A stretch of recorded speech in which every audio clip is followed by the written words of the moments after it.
Rohit academy के digital platform पर आप सभी का हार्दिक स्वागत है। श्री गणेश चतुर्थी की आप सभी को हार्दिक शुभकामनाएं। गणपति बाप्पा हमें इतनी सामर्थ्य या शक्ति प्रदान करे कि हम अपनी मंजिल को यथाशीघ्र प्राप्त कर सकें। जैसा कि कल हमने देखा, हमारा टॉपिक था Rajasthan economic survey 2023-24। Rajasthan economic survey 2023 और जिसमें हमने कल हमारा टॉपिक देख लिया था ओवरव्यू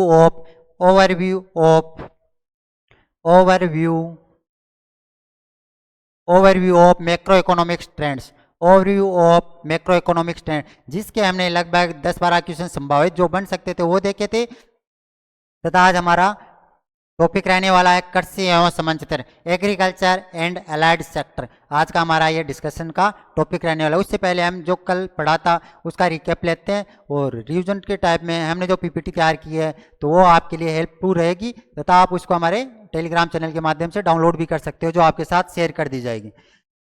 हमारा कल जैसे हमने देखा था कि GSTP, जीएसवीए, per capita income PCI तथा डब्ल्यूपीआई होलसेल प्राइस इंडेक्स तथा कंज्यूमर प्राइस सीपीआई कि उनकी किस तरह राजस्थान के आर्थिक परिदृश्य में भूमिका रही थी। आज उसी को हम शॉर्ट में देखते हैं। जीएसटीपी स्थिर या बुनियादी मूल्यों पे 8.45 लाख करोड़। जीएसटीपी है स्थिर या बुनियादी मूल्यों पे 8.45 लाख करोड़ है। वही है प्रचलित मूल्यों पे 15.28 लाख करोड़।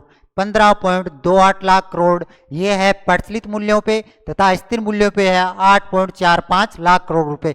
यदि हम बात करें कि इसकी ग्रोथ रेट क्या रही थी, कांस्टेंट पे 8.03, अर्थात स्थिर मूल्यों पे जीएसटीपी की वृद्धि दर 8.03, वहीं प्रचलित मूल्यों पे 12.56%, 12.56%, 8.03। यदि हम बात करें कि पिछले 5 वर्षों में जीएसटीपी है उसका किस तरह ग्राफ रहा है, तो स्थिर मूल्यों पे जीएसटीपी वो जिग रही है। स्थिर मूल्यों पे जीएसटीपी है वो जिग रही है। वहीं प्रचलित या सांकेतिक मूल्यों पे लगातार 5 वर्षों में ग्रोथ देखी गई है।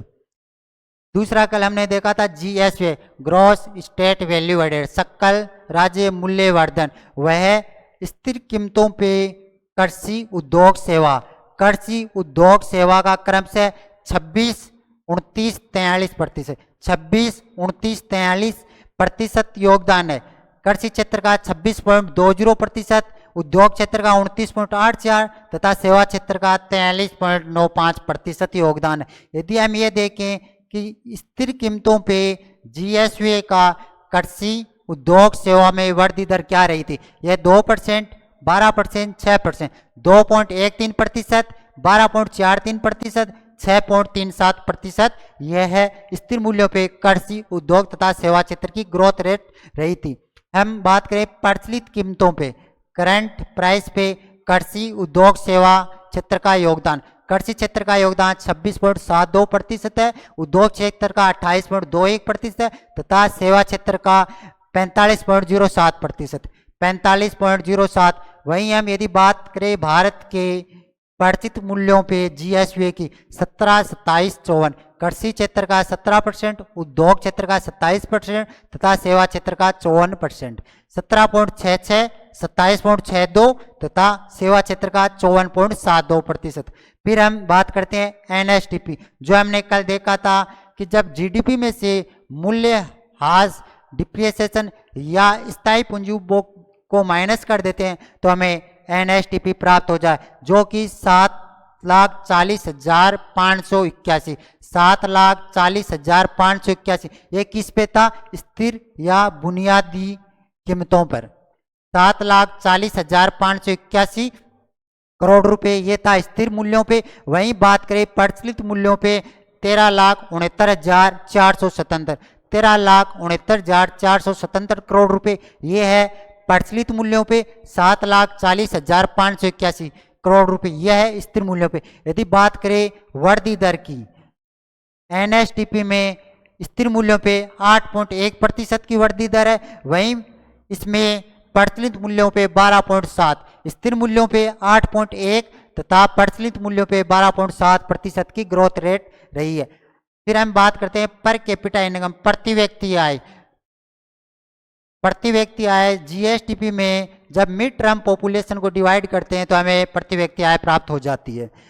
राजस्थान की स्थिर मूल्यों पे 90,831 रुपये। वहीं भारत की बात करें स्थिर कीमतों पे 1,06,744 रुपये, 1,06,744 रुपये भारत की स्थिर मूल्यों या बुनियादी मूल्यों पे पर कैपिटा इनकम है। फिर हम देखते हैं प्रचलित कीमत पे 1,67,964, 1,67,964 प्रचलित मूल्यों पे राजस्थान की पर कैपिटा इनकम है तथा भारत की 1,84,205, 1,84,205 रुपये भारत के तथा 1,67,964 रुपये राजस्थान की प्रचलित मूल्यों या सांकेतिक मूल्यों पे पीसीआई है।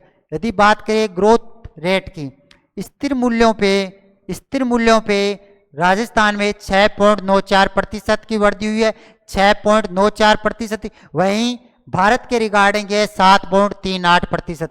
तो हम देखते हैं कि राजस्थान की प्रचलित मूल्यों पे जो वृद्धि है उससे ज्यादा भारत में 7.33 और राजस्थान की है 6.94।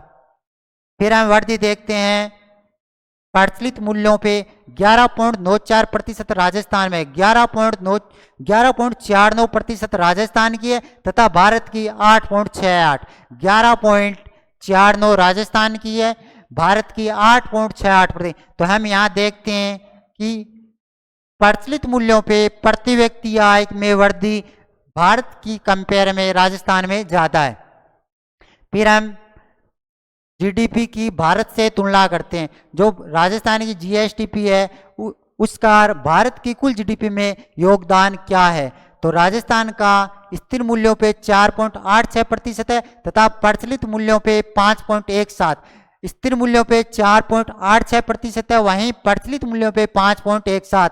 और भारत की कुल जीडीपी स्थिर मूल्यों पे 173 लाख करोड़ रुपए, 173 लाख करोड़ रुपए, वहीं प्रचलित मूल्यों पे 295 लाख, 173 लाख करोड़ रुपए स्थिर मूल्यों पे, 295 लाख करोड़ रुपए प्रचलित मूल्यों पे तथा इनमें वृद्धि भारत की जीडीपी में स्थिर मूल्यों पे 8.2% की वृद्धि तथा प्रचलित मूल्यों पे 9.6, स्थिर मूल्यों पे 8.2% तथा प्रचलित मूल्यों पे 9.6% की वृद्धि रही है। यह हमारा कल का रिकेप है जो क्लास हमने कल ली थी।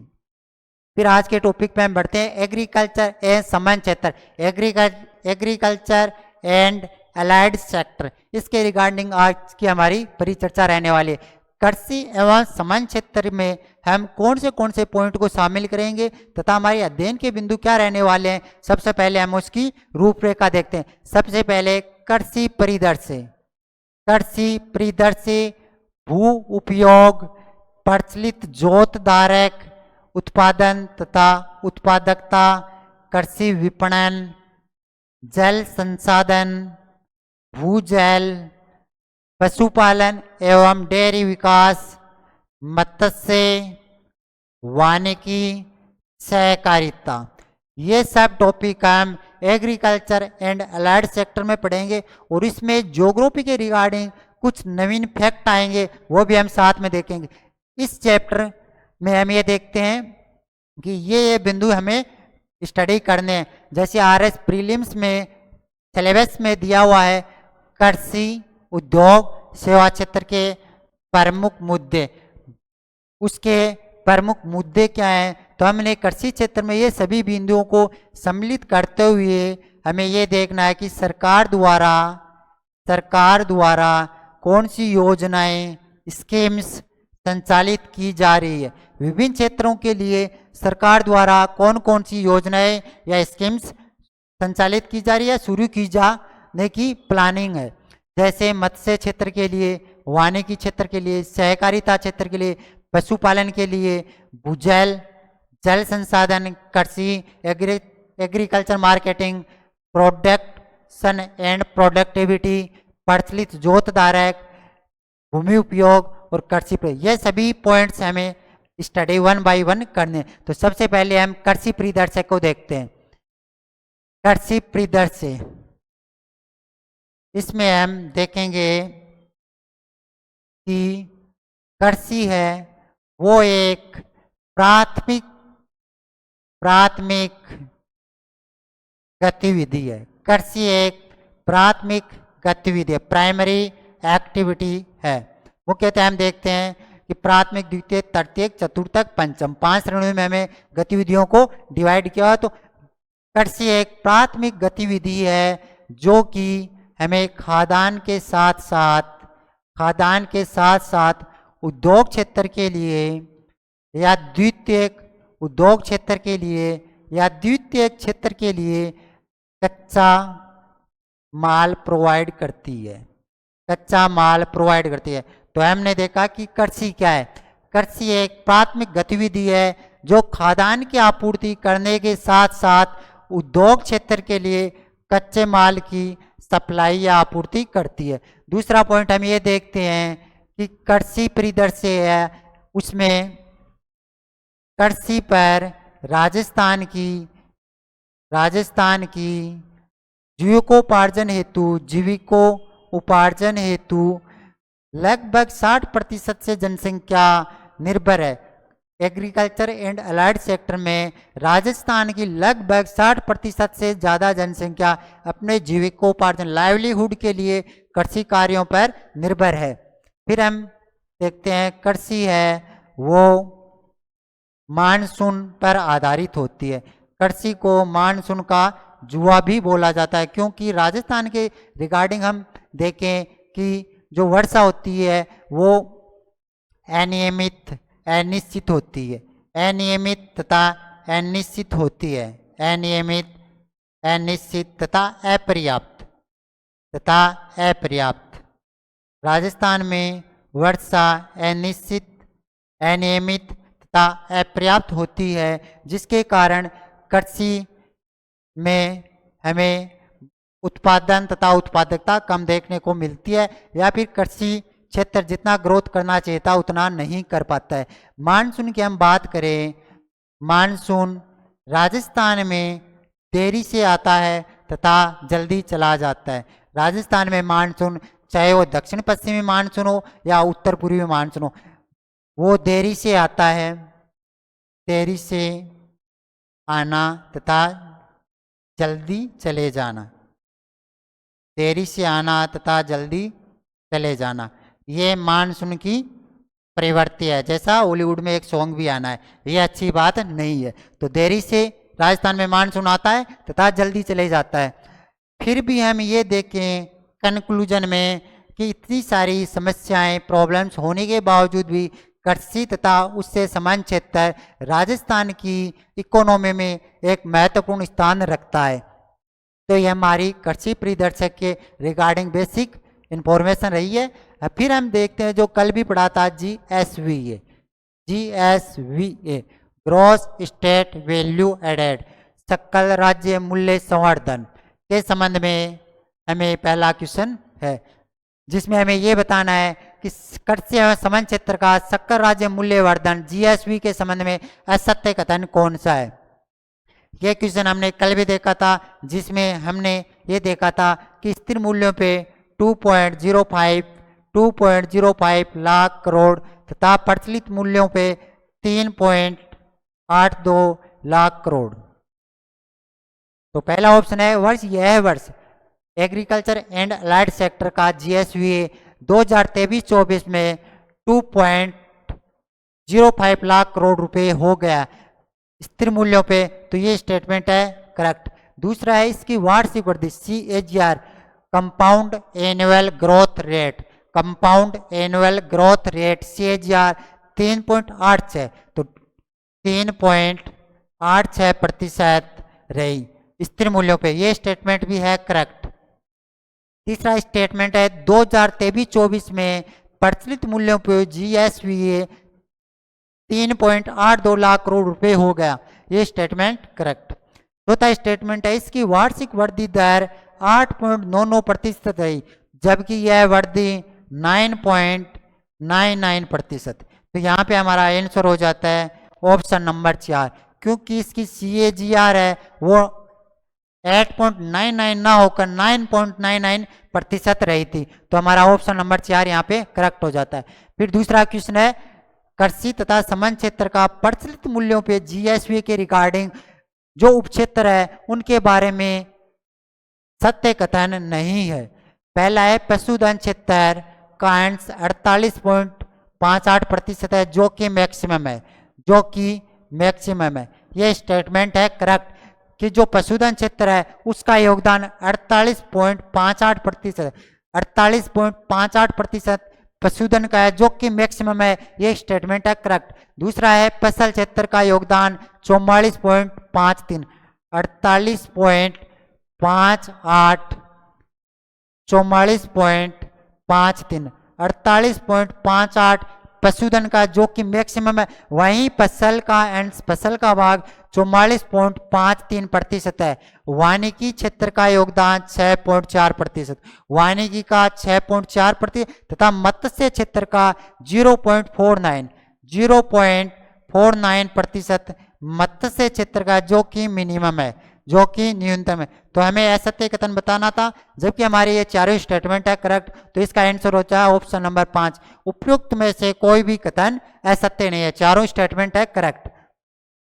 फिर हम ये देखते हैं कृषि एवं संबंध क्षेत्र के उपक्षेत्रों का प्रचलित मूल्यों पर, किस पे, प्रचलित मूल्यों पे योगदान बताना है। तो 48.58% पशुधन का, 48.58% पशुधन का है तथा 6.40 ये है मत्स्य क्षेत्र का तथा वानिकी एवं लॉगिंग, वानिकी एवं लॉगिंग का 6.4 तथा 44.53 फसलों का, फसलों का है 44.53, 44.53 फसलों का है। 48.58 पशुधन का है, जो कि मैक्सिमम है। और जो मत्स्य क्षेत्र का, वो हमने पीछे देखा था 0.49%।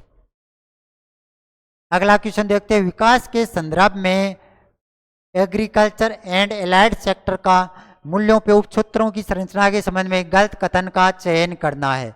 हमें यह बताना है कि स्थिर मूल्यों पे एग्रीकल्चर तथा एलाइड सेक्टर का जो उपसेक्टर थे, सब सेक्टर थे, उनकी संरचना के रिगार्डिंग इनमें से कौन सा कथन असत्य है। पहला स्टेटमेंट है 2023-24 में वर्ष 2022-23 की तुलना में 2.1% की वृद्धि हुई है। ये स्टेटमेंट है करेक्ट। फसल क्षेत्र में 1.61% की कमी का अनुमान है। यहाँ पे कमी हुई है, यहाँ पे वृद्धि हुई है। दोनों स्टेटमेंट सही है कि फसल क्षेत्र में 1.61% की कमी है। वहीं हम देखते हैं कि जो 2023-24 में 22-23 की तुलना में 2.13% की वृद्धि हुई है। पशुधन तथा वानिकी में 5.83, 2.82 क्रम से, पशुधन में 5.83 तथा वानिकी में 2.82 की वृद्धि हुई है या वृद्धि का अनुमान है। मत्स्य क्षेत्र में 14.21% की वृद्धि का अनुमान है। यह स्टेटमेंट है रॉन्ग। रीजन, मत्स्य क्षेत्र में मैक्सिमम वृद्धि है, जो कि 15.21 है। तो हमारा यहाँ पे करेक्ट स्टेटमेंट हो जाता है 4, जो कि असत्य कथन पूछा गया था। फिर हम देखते हैं राज्य का कुल प्रतिबद्ध भूउपयोग। फिर नेक्स्ट पॉइंट है अपना भूउपयोग, जो हमने स्टार्ट में इंडेक्स देखा था। कृषि परिदृश्य के बाद हमारा दूसरा टॉपिक था भूउपयोग। राज्य का कुल प्रतिवेदी क्षेत्रफल 2022-23 में 342.81 लाख हेक्टर है। राजस्थान का कुल प्रतिवेदी क्षेत्र 22-23 में 342.81 लाख हेक्टेयर है तथा हम इसका भूउपयोग सांख्यिकी या वर्गीकरण देखें तो मैक्सिमम है 53.74 शुद्ध बोया गया क्षेत्रफल, शुद्ध बोया गया क्षेत्रफल मैक्सिमम है 53.74। वहीं हम ये है मैक्सिमम 53.74 शुद्ध बोया गया क्षेत्रफल। मिनिमम की बात करें, वृक्षों के झुंड तथा बाग, वृक्षों के झुंड तथा बाग 0.09%, 0.09%। यहाँ से एग्जाम में क्वेश्चन कूट में आ सकता है, कोड देकर एक तरफ ये आ सकता है कि इनकी प्रतिशत योगदान इतना, दूसरी तरफ इनके नाम आ जाएंगे कि शुद्ध बोया गया क्षेत्रफल, वृक्षों के झुंड तथा बाग, बंजर भूमि, अन्य चालू पड़त भूमि, दूसरी तरफ इनका प्रतिशत, तो वानिकी का है 8.09, वानिकी 8.09%, कृषि के अतिरिक्त अन्य उपयोगी भूमि 5.92%, कृषि के अतिरिक्त अन्य भूमि 5.92%, उत्सर तथा कृषि अयोग्य भूमि, उत्सर तथा कृषि अयोग्य भूमि 6.89%, स्थायी चारागाह तथा अन्य गोचर भूमि, स्थायी चारागाह तथा अन्य गोचर भूमि 4.82%, 4.82। बार बार जब इन चीजों को हम देखेंगे, बार बार पढ़ेंगे तो ये याद हो जाएगी। जैसे मैक्सिमम किसका था, शुद्ध बोया गया क्षेत्रफल 53.74, 53.74 शुद्ध बोया गया क्षेत्रफल। सबसे कम था वृक्षों के झुंड तथा बाग का, वृक्षों के झुंड तथा बाग का, जो कि 0.09, वानिकी 8.09, वानिकी 8.09, कृषि के अतिरिक्त अन्य उपयोगी भूमि 5.92, उत्सर तथा कृषि अयोग्य भूमि 6.89, बंजर भूमि 10.39%, बंजर भूमि 10.39%, भूमि अन्य चालू पड़त भूमि, अन्य चालू पड़त भूमि 5.68%। इन चीजों का हम बार बार देखेंगे। और दूसरा, इनके रिगार्डिंग आपको एमसीक्यूज मिल जाएगा प्रैक्टिस के लिए, तो आप अपनी तैयारी को वहां से चेक कर सकते हो कि डेटा आपको एक्चुअल में याद हुए कि नहीं। 2-3 बार इनको पढ़ेंगे, याद हो जाएगा। फिर अपना टॉपिक है प्रचालित जोत धारक, प्रचालित जोत धारक, प्रचालित जोत धारक। कुल प्रचालित भूमि जोतों की संख्या, कुल प्रचालित भूमि जोतों की संख्या, उनका क्षेत्रफल तथा इनकी एवरेज साइज क्या है। इनके रिगार्डिंग कृषि गणना 2010, 11, 15, 16, कृषि गणना 2010, 11, कृषि गणना 2015, 16 के अनुसार देखते हैं। कुल प्रचालित भूमि जोतों की संख्या 68.88 लाख 2010-11 के अनुसार 68.88 लाख। वहीं कृषि गणना 2015-16 76.55, 68.88 2010-11 तथा 76.55 2015-16 के अनुसार। इनमें वृद्धि 11.14, 68.88 लाख से ये 76.55 लाख, ये 2010-11 में 68.88, 76.55 लाख ये 2015-16 में। और इनमें ग्रोथ कितनी रही, 11.14%, 68.88 2010-11 में, 76.55 लाख 15-16 में ग्रोथ रही इसमें 11.14। फिर हम बात करते हैं कुल जोतों का क्षेत्रफल, 211.36 लाख हेक्टर 2010-11 की कृषि गणना के अनुसार। वहीं 2015-16 की कृषि गणना के अनुसार 208.73 लाख हेक्टर, 208.73 लाख हेक्टर 2015-16। 2015-16 की कृषि गणना के अनुसार 208.73, जबकि 2010-11 में यह 211.36। तो यहाँ पे दोनों में कंपेयर देखें तो इनमें हुई है कमी 1.24%, इन दोनों में 1.24% की कमी आई है। फिर हम देखते हैं एवरेज होल्डिंग्स का साइज। कृषि गणना 2010-11 में ये 3.07, वहीं 2015-16 में 2.73 हेक्टर, 2015-16 में 2.73 हेक्टर तथा 2010-11 में 3.07 हेक्टर इनका एवरेज साइज है। तो यहाँ पे 3.07 हेक्टर से 2.73 हेक्टर पे 2010-11 से 15-16 में इनमें देखी गई है कमी, जो कि 11.07%, जो कि 11.07 है, क्योंकि 3.07 से 2.73, 3.07 से 2.73 पे तो इनमें कमी हुई 11.07 की। ये अपना प्रचालित जोत धारक के रिगार्डिंग। फिर हमारा टॉपिक है भूमि जोतों की संख्या का वर्गीकृत रूप या आकार।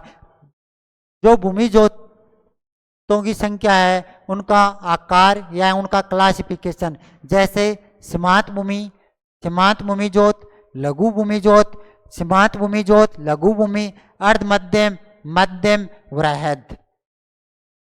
सीमांत भूमि जोत, लघु भूमि जोत, अर्ध मध्यम भूमि जोत, मध्यम भूमि जोत, बड़े आकार भूमि जोत।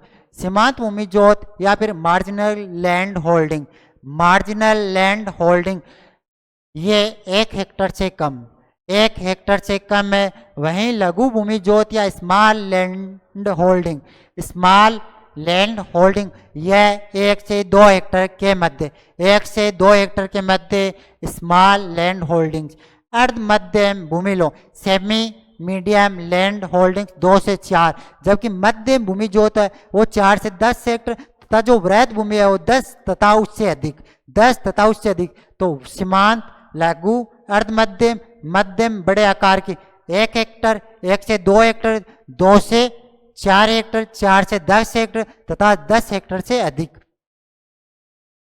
सीमांत भूमि जोत में 40.12%, इनका योगदान है 40.12%। वहीं लघु भूमि जोत है 21.9% तथा अर्ध मध्यम है 18.5%, मध्य भूमि 14.79% तथा बड़े आकार की भूमि जोत है वो 4.9, 4.69% वृहद या बड़े आकार भूमि जोत है। वहीं सीमांत भूमि जोत 40.12%, सर्वाधिक 40.12 सीमांत है, जबकि बड़े आकार की 4.69% सबसे कम है। सर्वाधिक वृद्धि मैक्सिमम ग्रोथ है वो सीमांत भूमि जोत में देखी गई है। वहीं हम बात करें सर्वाधिक कमी, तो जो बड़े आकारी 10 हेक्टर से अधिक है 4.96%, उसमें सर्वाधिक कमी वृहदाकार में, सीमांत आकार में सर्वाधिक वृद्धि देखी। उसका कारण जो संयुक्त परिवार है उनका विभाजन हुआ है, जिसके कारण जो सीमांत जोते हैं उनके आकार में वृद्धि हुई है। फिर हम बात करते हैं जो प्रचालित जोत है उसमें महिलाओं जोत धारकों के बारे में। जो प्रचालित जोत धारकों में महिलाओं की स्थिति क्या है, तो सबसे पहले कृषि गणना 2010-11, कृषि गणना 2015-16, कृषि गणना 2010-11, कृषि गणना 2015-16 के अनुसार कुल महिला प्रचालित भूमि जोतों की संख्या, कुल महिला प्रचालित भूमि जोतों की संख्या 2010-11 में 5.46 लाख, 5.46 लाख, 5.46 लाख। वहीं कृषि गणना 2015-16 में 7.75 लाख, 7.75 लाख 2015-16 में तथा 10-11 में 5.46 लाख। तो इनमें यहाँ पे हमें ग्रोथ देखने को मिली जो कि 41.94% ग्रोथ हुई थी, 41.94%। तथा कृषि गणना 10-11 के अनुसार कुल महिला प्रचालित भूमि जोतों की संख्या 5.46 लाख। वहीं कृषि गणना 15-16 7.75% तथा इसमें वृद्धि 41.94%। फिर हम देखते हैं महिला भूमि जोतों का एरिया या क्षेत्रफल। महिला भूमि जोतों का क्षेत्रफल 13.30 लाख हेक्टेयर, 13.30 लाख हेक्टर कृषि गणना 10-11 के अनुसार। वहीं कृषि गणना 15-16 के अनुसार 16.55 लाख हेक्टर, 16.55 लाख हेक्टर कृषि गणना 15-16 के अनुसार। तो 13.30 से 16.55 यहाँ पे वृद्धि हुई है 44.44%, 24.44%, 24.44% की हमें ग्रोथ देखने को मिली है। ये आज के हमारे एग्रीकल्चर तथा एलाइड सेक्टर से रिगार्डिंग एग्रीकल्चर तथा एग्रीकल्चर एंड एलाइड सेक्टर के रिगार्डिंग अपने कुछ टॉपिक्स थे जो हमने स्टार्टिंग में इंडेक्स में देखा था कि हमें कौन से टॉपिक स्टडी करने हैं। जैसे कृषि परिदृश्य है, ये आज हमारा वह भूमि उपयोग देखा है, प्रचालित जोत धारक देता। नेक्स्ट टॉपिक अपने आने वाले समय में जो उत्पादन तथा उत्पादकता है, कृषि विपणन है, जल संसाधन है, और ये जो टॉपिक है ये सभी राजस्थान जियोग्राफी को भी करंट से अपडेटेड करेंगे। तो ये आने वाली क्लासों में अपने रहने वाले हैं। Education is not a destination, education is not a destination, it is a beautiful journey, so enjoy and live it. शिक्षा कोई मंजिल नहीं है, जबकि वह एक बहुत ही सुंदर मार्ग है जिसको हमें जीना चाहिए तथा जीवन में शिक्षा को ग्रहण करते हुए हमें आगे बढ़ना चाहिए। तो ये आज का हमारा टॉपिक हुआ है। इसके रिगार्डिंग आप अपने सुझाव कमेंट बॉक्स में जरूर देंगे।